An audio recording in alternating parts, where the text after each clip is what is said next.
অন্যদিকে জলপাইগুড়িতে সেখানেও বাণিজ্যিক গ্যাসের সংকট তৈরি হয়েছে বিপাকে ছোট দোকানদার ও হোটেল ব্যবসায়ীরাও।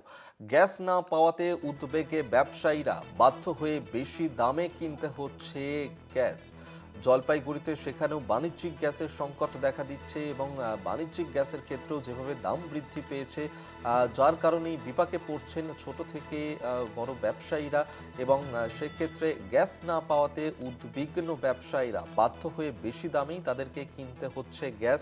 এবং যেভাবে বাণিজ্যিক গ্যাসের এই যে যোগান কমে গিয়েছে, পাশাপাশি দামও বৃদ্ধি করা হয়েছে এবং সেই ক্ষেত্রে আমরা দেখতে পাচ্ছি যে দেশের একাধিক জায়গাতেই কিন্তু একাধিক রেস্তোরাঁতে প্রভাব পড়েছে, বড় বড় হোটেলে প্রভাব পড়েছে, একাধিক জায়গাতে বন্ধ হয়ে গিয়েছে দোকানপাট, বড় বড় রেস্তোরাঁ। অন্যদিকে উত্তরবঙ্গের ছবি এই মুহূর্তে তুলে ধরছে আপনাদেরকে জলপাইগুড়িতে। সেখানেও উদ্বিগ্ন রয়েছেন ব্যবসায়ীরা, কারণ বাণিজ্যিক গ্যাসের যোগান কিন্তু চাহিদা মতো নেই, পাশাপাশি দামও বৃদ্ধি পেয়েছে।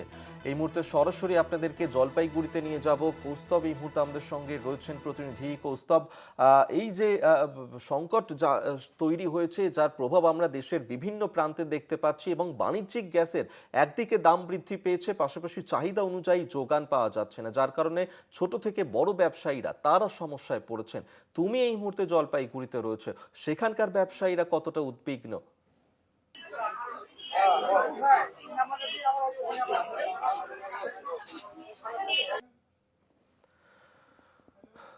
আমরা আবারও কথা বলার চেষ্টা করব আমাদের প্রতিনিধি কৌস্তবের সঙ্গে। তবে আপনাদেরকে যে ছবিটা এই মুহূর্তে দেখাচ্ছি আপনাদেরকে, যেখানে বাণিজ্যিক গ্যাসের আকাল দেখা দিয়েছে এবং সেক্ষেত্রে কিন্তু এই বাণিজ্যিক গ্যাসের দাম বৃদ্ধি পেয়েছে এবং যার কারণে সমস্যায় পড়তে হচ্ছে ছোট থেকে বড় ব্যবসায়ীদের। আমরা আবারও কথা বলার চেষ্টা করব। জলপাইগুড়ি থেকে আমাদের সঙ্গে রয়েছেন প্রতিনিধি কৌস্তব। কৌস্তব, যে ছবিটা আমরা দেখতে পাচ্ছি যে দেশের বিভিন্ন প্রান্তে এই যে বাণিজ্যিক গ্যাসের চাহিদা অনুযায়ী জোগাড় না পাওয়াতে একাধিক রেস্তোরাঁ, বড় বড় হোটেল বন্ধ হয়ে গেছে, কোথাও বন্ধের মুখে। জলপাইগুড়িতে সেখানকার ব্যবসায়ীদের কি অবস্থা, কতটা সমস্যায় রয়েছেন তারা এর জেরে? একদমই অভিক, তোমাকে বলে রাখবো যে মধ্যপ্রাচ্যের যে যুদ্ধ, সেই যুদ্ধের আজ কিন্তু সরাসরি এসে পড়েছে।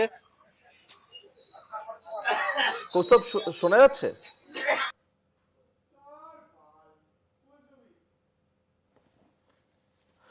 আমরা কথা বলার চেষ্টা করব আমাদের প্রতিনিধির সঙ্গে। আপনাদেরকে আরেকবার জানিয়ে রাখবো, যেখানে এই যে পরিস্থিতি, তাতে কিন্তু বাধ্য হয়ে বেশি দামেই কিনতে হচ্ছে গ্যাস এবং যার কারণে উদ্বিগ্ন হয়েছেন সেখানকার ব্যবসায়ীরা এবং ছোট থেকে বড় ব্যবসায়ী প্রত্যেকেরই কিন্তু এই যে নাজেহাল অবস্থা হচ্ছে এই বাণিজ্যিক গ্যাসের চাহিদা অনুযায়ী যোগান না পাওয়ার কারণে এবং যেভাবে বাণিজ্যিক গ্যাসের দাম বৃদ্ধি পেয়েছে এবং তাতে আমরা দেখতে পাচ্ছি একাধিক বড় বড় যে সমস্ত মেট্রো সিটিগুলো রয়েছে তাতে ইতিমধ্যেই প্রভাব পড়তে শুরু করেছে। মুম্বাই, হায়দ্রাবাদ, ব্যাঙ্গালোর সহ শহর কলকাতাতেও একই পরিস্থিতি। আমরা আবারও কথা বলবো। জলপাইগুড়ি থেকে আমাদের সঙ্গে কৌস্তব রয়েছেন প্রতিনিধি। যেমনটা জানাচ্ছিলে কৌস্তব। একদমই অভিক, তোমাকে বলে রাখবো যে মধ্যপ্রাচ্যের যে যুদ্ধের আজ, সেই যুদ্ধের আজ কিন্তু সরাসরি এসে পড়েছে যে বিভিন্ন মধ্যবিত্তের যে হেসেলে, কেননা রান্নার গ্যাসের কিন্তু একটা ঘাটতি, এটা কিন্তু নজরে আসছে। শুধুমাত্র যে বাড়ির গ্যাস অর্থাৎ গৃহস্থলী গ্যাস নয়, বাণিজ্যিক গ্যাসের ক্ষেত্রে কিন্তু একই রকম পরিস্থিতি। বিভিন্ন ছোট বড় রেস্তোরাঁ সেগুলো কিন্তু প্রায় বন্ধ হওয়ার মুখে। ইতিমধ্যে কিন্তু দেখা যাচ্ছে বিগত দুদিন থেকে একাধিক রেস্তোরাঁ রয়েছে যেগুলো কিন্তু প্রায় ঝাঁপ খোলেনি এবং এরকম ভাবে যে চলতে থাকে, তবে আগামী দিনে যে বিভিন্ন ছোট বড় রেস্তোরাঁ সেগুলো কিন্তু বন্ধ হয়ে যেতে পারে, এমনটা কিন্তু আশঙ্কা করা হচ্ছে। শুধুমাত্র বাণিজ্যিক গ্যাস নয়, তুমি দেখতে পাচ্ছ যে আমার পেছনে যে লম্বা দীর্ঘ লাইন রয়েছে সব কিন্তু গৃহস্থলীর গ্যাস অর্থাৎ বাড়িতে রান্না করার যে গ্যাস, সেই ক্ষেত্রেও কিন্তু একটা বড় ঘাটতি চোখে আসছে। যারা সাধারণ মানুষ তারা কিন্তু বলা যায় যে গ্যাস বুক করতে এসেছেন এবং বিগত কয়েকদিন থেকে এই গ্যাস ডিস্ট্রিবিউশন অফিসের সামনে এসেছিলেন এবং তারা কিন্তু এখনো পর্যন্ত সেই বাড়ির জন্য রান্নার গ্যাস সেটা পাননি। এরকম অনেকে রয়েছেন আমার সাথে সরাসরি। আমি একটা কথা বলে নেওয়ার চেষ্টা করবো। কোথা থেকে এসছেন আপনি? আমি মধ্যপাড়া থেকে এসেছি। গ্যাস পেয়েছেন? না, ওই যে ইসে করতে লাগবে, কেওয়াইসি করতে লাগবে, তারপরে বলে গ্যাস দিবে, বুক করা হবে। বাড়িতে গ্যাস রয়েছে রান্না করার? না, একটু আছে। কতদিন চলবে সেটা দিয়ে? তাও 10-12 দিন চলবে। এরপরে কি করবেন যদি না পান? তাও এখানে এসে যোগাযোগ করতে লাগবে। ওরা কি আশ্বাস দিল গ্যাস পাওয়া যাবে?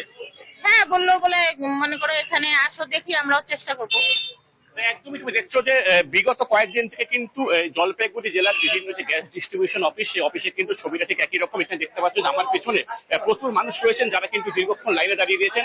আমরা এর আগে বেশ কয়েকজনের সাথে কথা বলেছিলাম যারা জানিয়েছিলেন যে তারা বিগত এক সপ্তাহ থেকে আসছেন এবং তারা কিন্তু কোনোভাবে পাচ্ছেন না। আর সব থেকে যেটা বড় সমস্যা হচ্ছে গ্যাস বুকিং এর ক্ষেত্রে কিন্তু সার্ভার ডাউন হয়ে যাচ্ছে। এবং তুমি দেখতে পাচ্ছ ঠিক এখানে ওপরে কিন্তু লেখা রয়েছে সার্ভার ডাউন। গ্যাস ডিস্ট্রিবিউশন অফিসের তরফ থেকে বিকল্প যে বিভিন্ন পথ রয়েছে, মোবাইল অ্যাপ থেকে শুরু করে নানান রকম ভাবে তাদেরকে কিন্তু গ্যাস বুকিং করার পরামর্শ দেওয়া হচ্ছে। এখানে অনেকেই রয়েছেন, আমি কথা বলে নেওয়ার চেষ্টা করবো যে গ্যাসের কি খবর, আপনারা পেয়েছেন গ্যাস?